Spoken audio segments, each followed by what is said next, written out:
Ms. Honorable Farah, proceed. Mr. Speaker, I want to commend this committee for having done such a good job. Having said that, Mr. Speaker, it is a pity, 60 years after independence,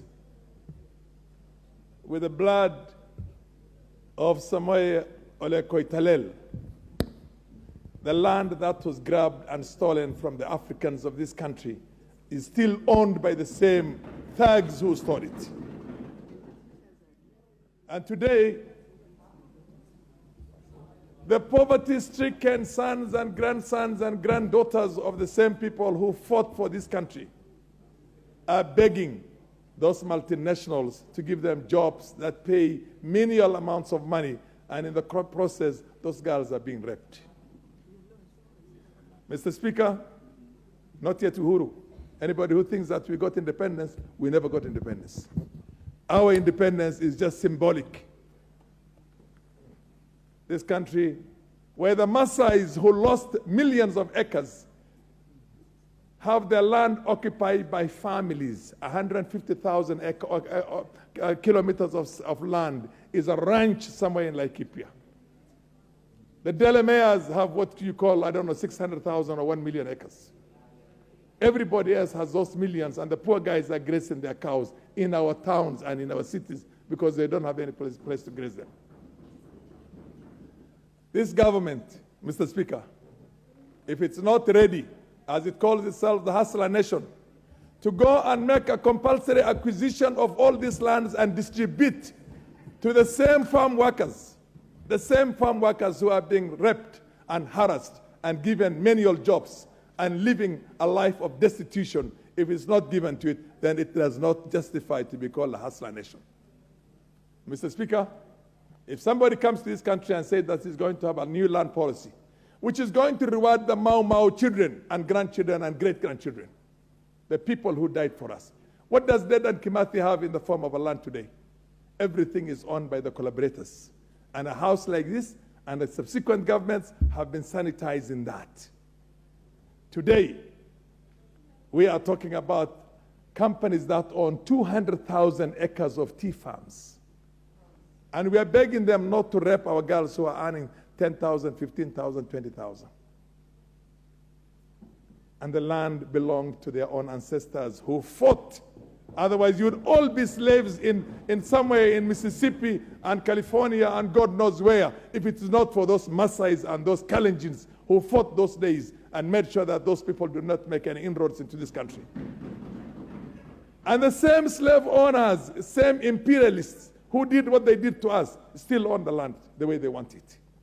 And the whole games, they have what you call everywhere. Look at the ranches and the way they run them in there, in the form of families, when the indigenous owners of this land are not there anymore. I know if a Mugabe comes into this country and asks Kenyans to support him, Del Monte, look at it, 990-something thousand acres, what would they call years? What kind of a lease is called 990-something? Who made the laws? Who was consulted? Were we consulted as Africans when they were legislating on our lands? They came and colonized us. They held us against our wish and our will.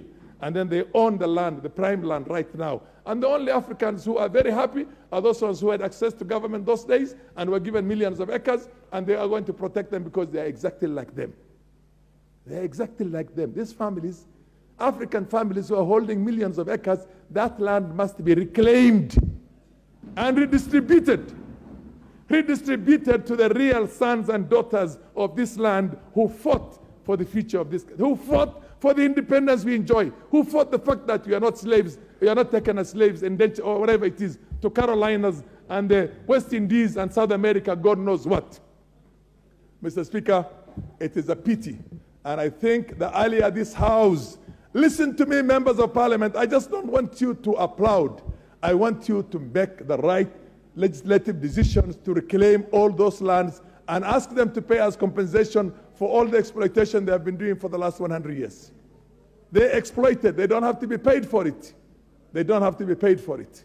and the African landowners who inherited the whites and are masters right now, owning millions of acres, must redistribute that land to the people whose fathers and grandfathers and great-grandfathers fought for this land's change. Mr. Speaker, we need to have a country in which, as a legislature, we want...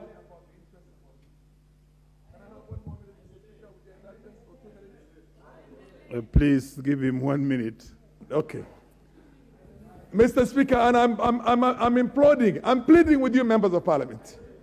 I'm pleading with you, my brothers and sisters. I have been in this house 30 years ago, and I'm still there, and we are still suffering the way we were suffering 30 years ago.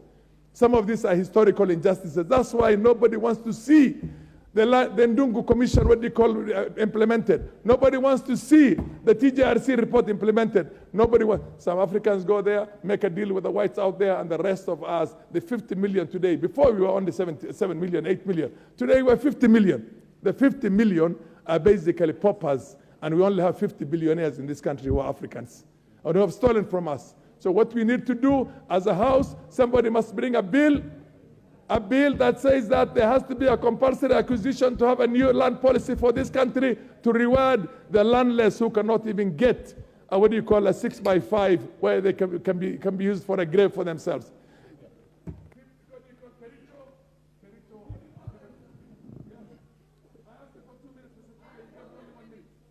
We have Honorable Farah, you have spoken very well on this matter. And we added you 1 minute. Please allow the other members also to speak on this, so that, okay, because of public demand, we add you 1 more minute, please. Can I have my mic? I will keep on it. I will be impressed with the fact that you are applauding what I'm saying if you tomorrow come to my office and we decide making a bill that is going to make a compulsory acquisition of that land to be redistributed to the landless people. And if you're not alone, I want us all, this house has got to change the future of this country. Point of order? Okay. You may take your seat. Yes.